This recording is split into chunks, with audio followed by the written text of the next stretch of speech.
Hello नमस्कार, स्वागत है मैथ्स पॉइंट पर। आज की क्लास में हम पढ़ेंगे त्रिभुज।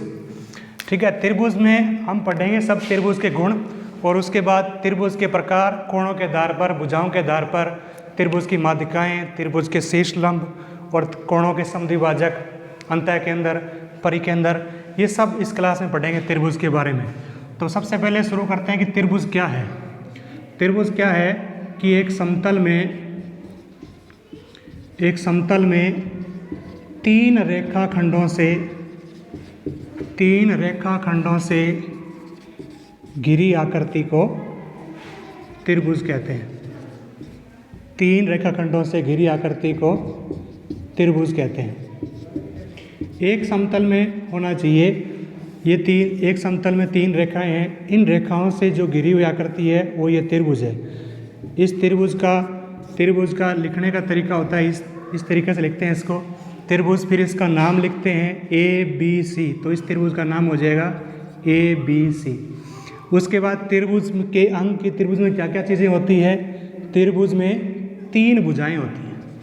त्रिभुज में तीन भुजाएं होती हैं और तीन भुजाएं यहाँ पर देखें तो AB भुजा है एक, तो दूसरी भुजा है BC, तीसरी भुजा है AC। तीन भुजाएं होती हैं और तीन शीर्ष होते हैं त्रिभुज के। यहाँ पर शीर्ष है A और ये दूसरा शीर्ष है B, तीसरा शीर्ष है C। तीन शीर्ष होते हैं त्रिभुज के। तीन कोण होते हैं त्रिभुज में तीन कोण होते हैं। इस कोण का नाम होगा BAC, कोण BAC, और इस कोण का नाम होगा ABC, कोण ABC, और इस कोण का नाम होगा BCA। त्रिभुज के तीन कोण होते हैं। उसके बाद जो चीज़ लिखने वाली है कि त्रिभुज के इन तीनों कोणों का योग जो है वो 180 डिग्री होता है। त्रिभुज के तीनों कोणों का योग 180 डिग्री होता है। जैसे ये कोण हो गया BAC, ये कोण हो गया ABC, ये कोण हो गया BCA। इन तीनों कोणों का जोड़ जो है वो 180 डिग्री होता है। उसके बाद त्रिभुज का बहिष्कोण, त्रिभुज की एक भुजा बढ़ाने पर बना बहिष्कोण त्रिभुज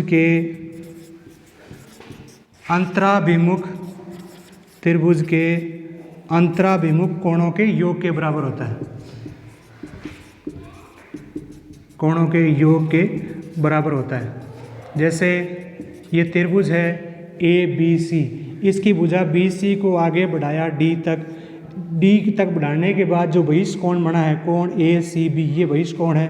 कोण ACD ये बहिष्कोण है। ये कितना होगा, उसके अंतराभिमुख कोणों के योग के बराबर, यानी इन दोनों कोणों के योग के बराबर होगा। कोण A और कोण B के जोड़ के बराबर होता है। त्रिभुज की एक भुजा बढ़ाने पर जो बाहर बहिष्कोण बनता है वो उसके अंतराभिमुख कोणों के योग के बराबर होता है। आगे हम देखते हैं कि त्रिभुजों के माध्यिका। अब है त्रिभुज की माध्यिका। माध्यिका किसको कहते हैं, माध्यिका के बारे में सब बातें यहाँ लिखेंगे हम। त्रिभुज की माध्यिका क्या होती है। जैसे ये त्रिभुज है ABC, इसकी माध्यिका क्या होती है कि त्रिभुज के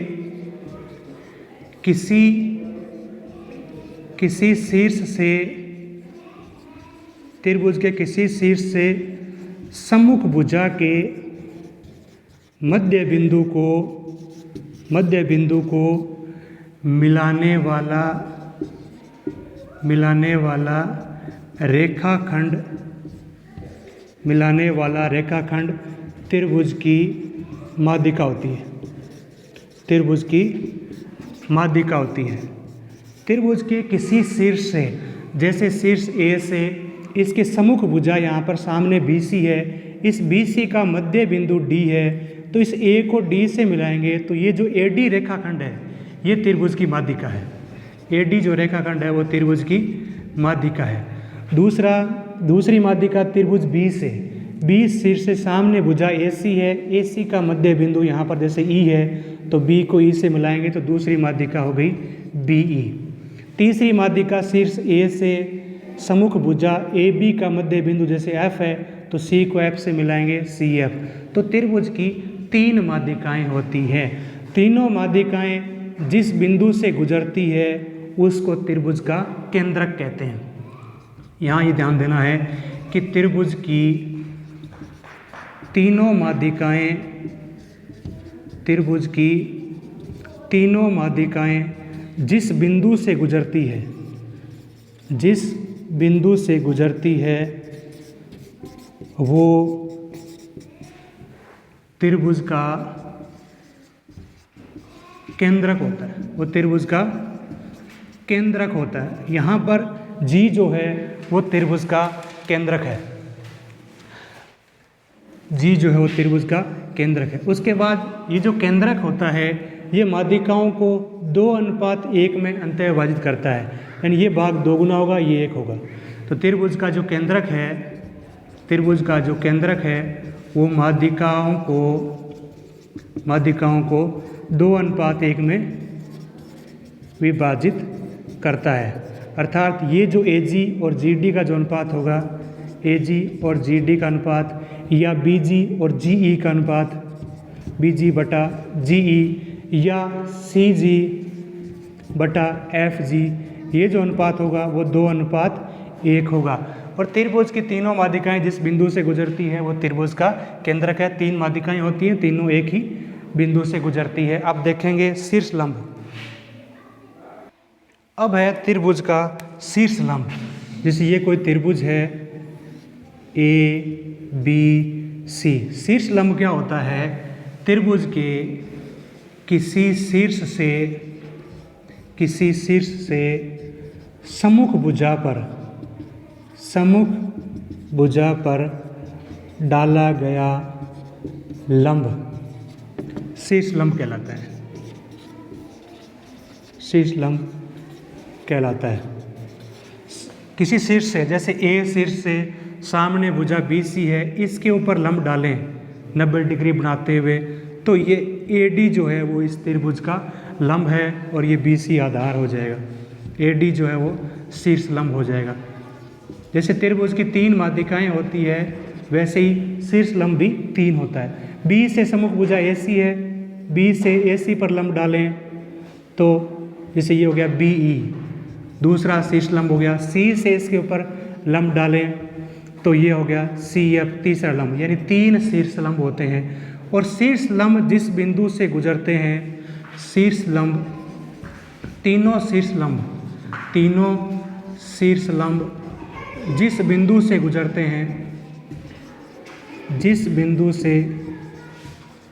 गुजरते हैं वह त्रिभुज का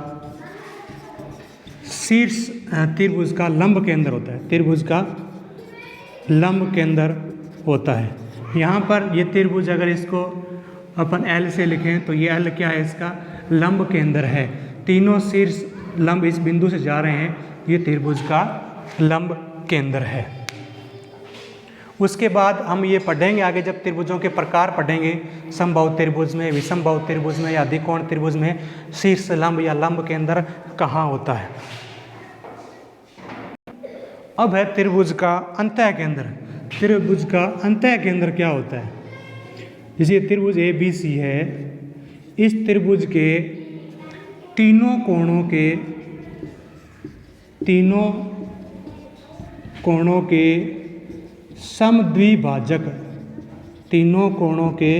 समद्विभाजक जिस बिंदु पर मिलते हैं वह त्रिभुज का अंतः केंद्र होता है। जैसे कोण B का समद्विभाजक BD है और कोण C का समद्विभाजक CE है और कोण E का समद्विभाजक AF है। समद्विभाजक का मतलब कोणों को 2 बराबर भागों में बांटने वाला रेखाखंड। अब जिस बिंदु पर ये मिल रहे हैं ये क्या है? इस त्रिभुज का अंतः केंद्र है। मैंने O से लिख दिया, तो यहाँ पर अंतः केंद्र क्या है इस त्रिभुज का? वो अंतः केंद्र है, कोणों के समद्विभाजक जिस बिंदु पर मिलते हैं। उसके बाद परिकेंद्र क्या होता है? परिकेंद्र वो होता है जहाँ त्रिभुज की तीनों भुजाओं के लंब समद्विभाजक, तीनों भुजाओं के लंब समद्विभाजक जिस बिंदु पर मिलते हैं, लंब समद्विभाजक जिस बिंदु पर मिलते हैं वह बिंदु त्रिभुज का परिकेंद्र होता है। वह बिंदु त्रिभुज का परिकेंद्र होता है। जैसे दूसरा त्रिभुज लिया है PQR, दूसरा त्रिभुज लिया है PQR, इसका परिकेंद्र लिखेंगे तो भुजाओं का लंब समद्विभाजन करेंगे। भुजा PQ का लंब समद्विभाजन और भुजा QR का लंब समद्विभाजन और भुजा PR का लंब समद्विभाजन जिस बिंदु पर मिलेगा वो परिकेंद्र होता है। तो परिकेंद्र को लिख लेते हैं O डैश से। ये परिकेंद्र जो होता है, परिकेंद्र को केंद्र मानकर और इसकी शीर्ष से दूरी को त्रिज्या मानकर ये परित्रिज्या है, एक वर्त बनाए तो ये परिवर्त बनता है, इसको परिवर्त कहते हैं। इसी तरीके से अंतः केंद्र को केंद्र मानकर और इस केंद्र से इस त्रिभुज की भुजाओं की लंबवत दूरी, इस केंद्र से भुजा से लंबवत दूरी को त्रिज्या मानकर एक वर्त बनाए जो त्रिभुज की तीनों भुजाओं को अंतः स्पर्श करता हुआ बनता है, उसको हम अंतः वर्त कहते हैं। तो ये होगा त्रिभुज का अंतः केंद्र, परिकेंद्र। अब पढ़ते हैं त्रिभुज के प्रकार। त्रिभुजों के प्रकार, सबसे पहले भुजाओं के आधार पर त्रिभुज तीन प्रकार के होते हैं। एक तो है समबाहु त्रिभुज, एक होता है समद्विबाहु त्रिभुज और तीसरा है विषमबाहु त्रिभुज। तीन प्रकार के त्रिभुज होते हैं। समबाहु त्रिभुज वो होता है जिसकी तीनों भुजाएं बराबर हो, जिस त्रिभुज की तीनों भुजा लंबाई में बराबर हो। और समद्विबाहु त्रिभुज वो होता है जिस त्रिभुज की दो भुजाएं आपस में लंबाई में बराबर हो, दो भुजाएं बराबर हो। और विषमबाहु त्रिभुज वो होता है जिस त्रिभुज की तीनों भुजाएं असमान हो, तीनों भुजाएं असमान हो, अलग अलग माप की हो, तीनों भुजाएं असमान हो। उसके बाद अलग अलग फुल डिटेल में पढ़ेंगे समबाहु त्रिभुज की और क्या विशेषता होती है। समबाहु त्रिभुज की तीनों भुजाएं लंबाई में समान होती है। समबाहु त्रिभुज की तीनों भुजाएं लंबाई में समान होती है। भुजा AB, भुजा BC, भुजा CA तीनों लंबाई में बराबर होती है। उसके बाद समबाहु त्रिभुज का प्रत्येक कोण 60 डिग्री होता है। समबाहु त्रिभुज का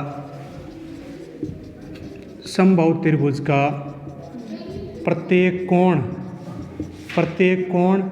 60 डिग्री होता है। समबाहु त्रिभुज का प्रत्येक कोण 60 डिग्री होता है। ये कोण भी 60 डिग्री, ये कोण भी 60 डिग्री। उसके बाद समबाहु त्रिभुज का शीर्ष लंब कितना होगा? A से इसके ऊपर लंब डाला जाए भुजा BC पर तो AD लंब कितना होगा? ये त्रिभुज की भुजा है जिसको हमने मान लिया A है। चूँकि शीर्ष लंब और माध्यिकाएं संगामी होते हैं समबाहु त्रिभुज में, यही शीर्ष लंब है, यही त्रिभुज की माध्यिका भी है।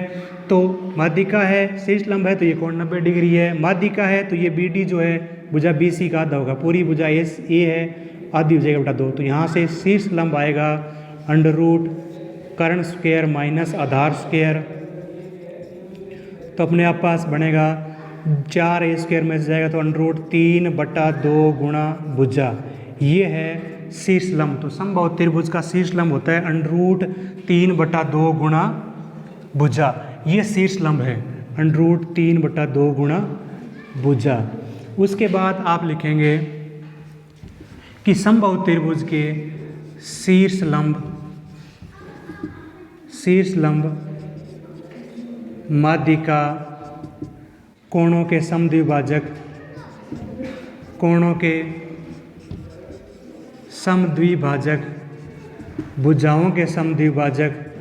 भुजाओं के समद्विभाजक संगामी होते हैं।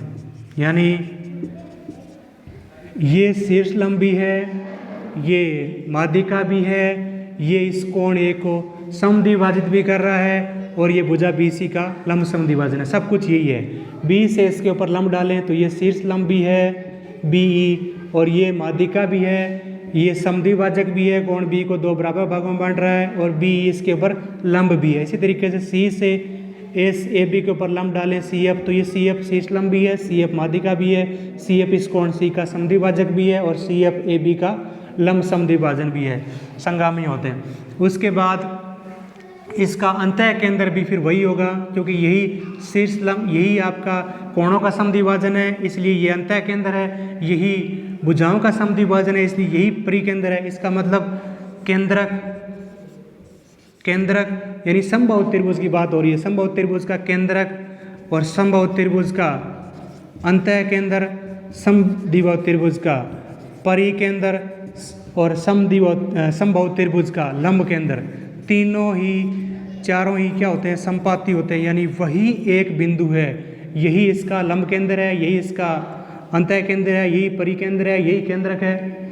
ठीक है, तो इसको जी से लिख दो, जिससे भी लिख दो। तो ये ध्यान रखना है कि समबाहु त्रिभुज का शीर्ष लंब, माध्यिका, कोणों के समद्विभाजक, भुजाओं के समद्विभाजक संगामी होते हैं, वही सेम ही रेखाएं होती हैं। और समबाहु त्रिभुज का केंद्रक, अंतः केंद्र, परिकेंद्र और लंब केंद्र, तीनों चारों ये सब संपाती होते हैं।